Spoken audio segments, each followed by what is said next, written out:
আসসালামু আলাইকুম। আজকে আমরা আলোচনা করব মহান বিজয় দিবস থেকে গুরুত্বপূর্ণ সাধারণ 53টি। আমাদের চ্যানেলের সাথে থাকবেন এআর টিউশন বিডি চ্যানেলের পক্ষ। তো আমাদের প্রথম প্রশ্ন হচ্ছে, স্বাধীনতা যুদ্ধে বাংলাদেশ ভারত মিত্রবাহিনীর কাছে পাকিস্তানি সেনাবাহিনী আত্মসমর্পণ করে কোন তারিখে? অনেক ইম্পর্ট্যান্ট কোশ্চেন। সেটা হচ্ছে 16ই ডিসেম্বর 1971।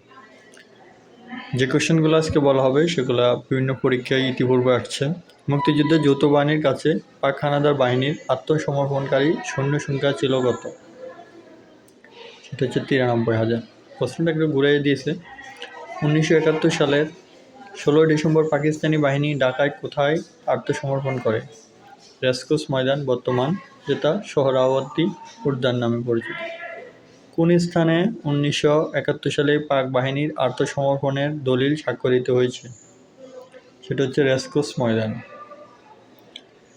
যেটা সেম একটু আগে দেখলাম। মুক্তিযুদ্ধে আত্মসমর্পণ দলিল কোন সময়ে স্বাক্ষরিত হয়? 16ই ডিসেম্বর 1971 বিকেল 4টা 31 মিনিটে। অবশ্যই মিনিটটা মনে রাখবেন, এটা অনেক সময় ভাইভাতে জিজ্ঞেস করে বিভিন্ন চাকরি নিয়োগ পরীক্ষায়। 16ই ডিসেম্বর 1971 বিকেল 4টা 31 মিনিটে। আত্মসমর্পণ দলিলে স্বাক্ষর করেন কে? সেটা হচ্ছে লেফটেন্যান্ট জেনারেল আমির আবদুল্লাহ খান নিয়াজি, কে নিয়াজি, এবং যৌথ বাহিনীর পক্ষ থেকে জেনারেল জগজিৎ সিং অরোরা, যেটা ভারতীয় সেনাপ্রধান। 16ই ডিসেম্বর 1971 কোন পাকিস্তানি জেনারেল ঢাকার রেসকোর্স ময়দানে মিত্র বাহিনীর নিকট আত্মসমর্পণ করেন? সেটা হচ্ছে জেনারেল নিয়াজি। মুক্তিযুদ্ধে বিজয়ের দিন আত্মসমর্পণ অনুষ্ঠানে বাংলাদেশের পক্ষে প্রতিনিধিত্ব করেন কে? Group captain A K Khandaker. আত্মসমর্পণের কারণে এ.কে নিয়াজিকে পাকিস্তানে কি বলা হয়? বাংলার সৃজাল। আত্মসমর্পণের পর পাকিস্তানিদের যুদ্ধবন্দী প্রিজনার অফ ওয়ার হিসেবে নিয়ে যাওয়া হয় কোথায়? সেটা হচ্ছে কোথায়? ঢাকা সেনানিবাসে।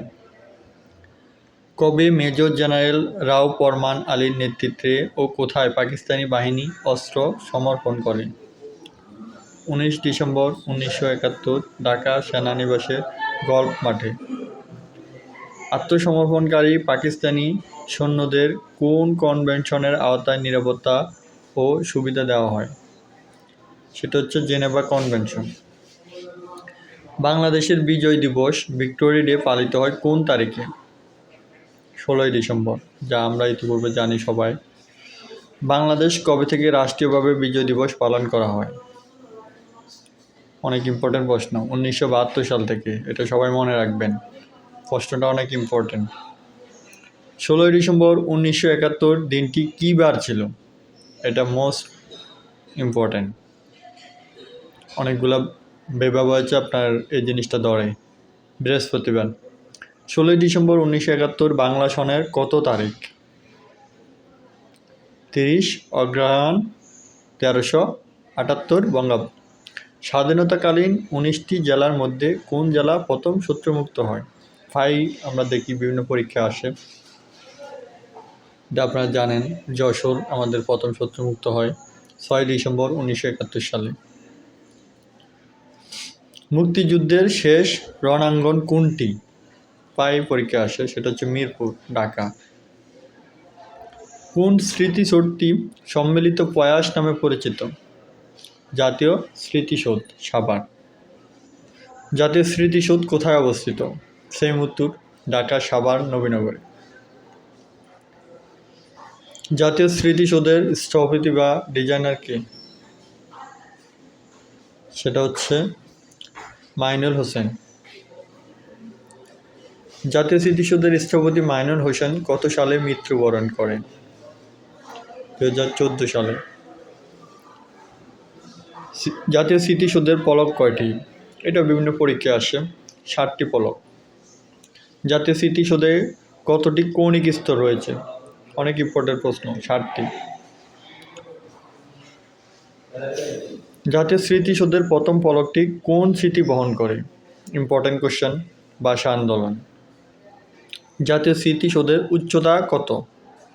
এটা আমরা সবাই জানি 150 ফুট বা 45.72 মিটার। জাতীয় স্মৃতিসৌধের ভিত্তিপ্রস্তর স্থাপিত হয় কবে? 16 ডিসেম্বর 1972 সাল। জাতীয় স্মৃতিসৌধের মূল স্থাপনা, কৃত্রিম লেক সহ অন্যান্য স্থাপনার নির্মাণ কাজ কবে সমাপ্ত হয়? 1982 সালে। জাতীয় স্মৃতিসৌধ কবে উদ্বোধন করা হয়?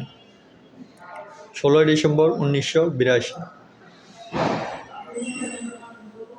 জাতীয় স্মৃতিসৌধের রেপ্লিকা স্থাপন করা হয়েছে অন্য কোন দেশে?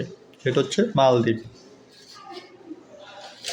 কোন দেশে বাংলাদেশের স্মৃতিসৌধের প্রতিকৃতি স্থাপিত হয়েছে?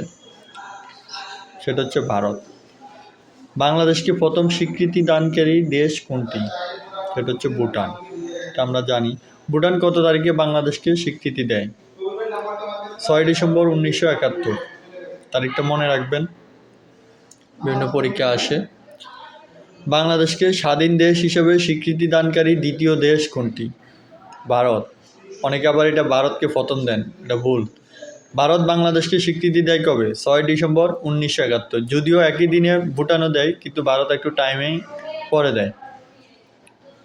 কোন আরব দেশ সর্বপ্রথম বাংলাদেশকে স্বীকৃতি প্রদান করে? এটা হচ্ছে ইরাক। বাংলাদেশকে স্বীকৃতি দানকারী প্রথম অনারব মুসলিম দেশ, প্রথম আফ্রিকান দেশ কোনটি? মোস্ট ইম্পর্টেন্ট প্রশ্নটা বুঝবেন। অনারব মুসলিম দেশ সেনেগাল। বাংলাদেশকে স্বীকৃতি প্রদানকারী প্রথম ইউরোপীয় দেশ কোনটি? পূর্ব জার্মানি। স্বাধীন বাংলাদেশকে মার্কিন যুক্তরাষ্ট্র কবে স্বীকৃতি দেয়? 4 এপ্রিল 1972 সালে। মার্কিন যুক্তরাষ্ট্র তাহলে আমাদেরকে কবে স্বীকৃতি দেয়? 4 এপ্রিল। বাংলাদেশকে চীন কত সালে স্বীকৃতি দেয়? 1975 সালে। তাহলে দেখেন আমাদের স্বাধীনতার কত বছর পরে চীন আমাদেরকে স্বীকৃতি দেয়। আর চীনের সাথে আমাদের অনেক বন্ধুরাষ্ট্র। দেশের প্রথম শহীদ বুদ্ধিজীবী কে? ভ্যালুয়েবল ইম্পর্টেন্ট প্রশ্ন। ডক্টর সৈয়দ মোহাম্মদ শামসুজ্জোহা। মুক্তিযুদ্ধকালীন কোন তারিখে বুদ্ধিজীবীদের উপর ব্যাপক হত্যাকাণ্ড সংঘটিত হয়? 14 ডিসেম্বর 1971, যেটা আমরা সবাই জানি বুদ্ধিজীবী দিবস হিসেবে পরিচালিত। বুদ্ধিজীবী হত্যার দিন কী বার ছিল? মঙ্গলবার। বুদ্ধিজীবীদের হত্যার দিন বাংলা কত তারিখ ছিল? ইম্পর্টেন্ট প্রশ্ন। 28 অগ্রহায়ণ। শহীদ বুদ্ধিজীবী দিবস কবে পালন করা হয়? 14 ডিসেম্বর।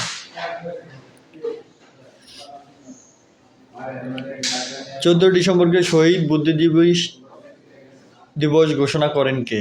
বাংলাদেশের প্রথম প্রধানমন্ত্রী তাজউদ্দিন আহমেদ। 1971 সালে মুক্তিযুদ্ধে একজন বিখ্যাত দার্শনিক শহীদ হন, তার নাম কি?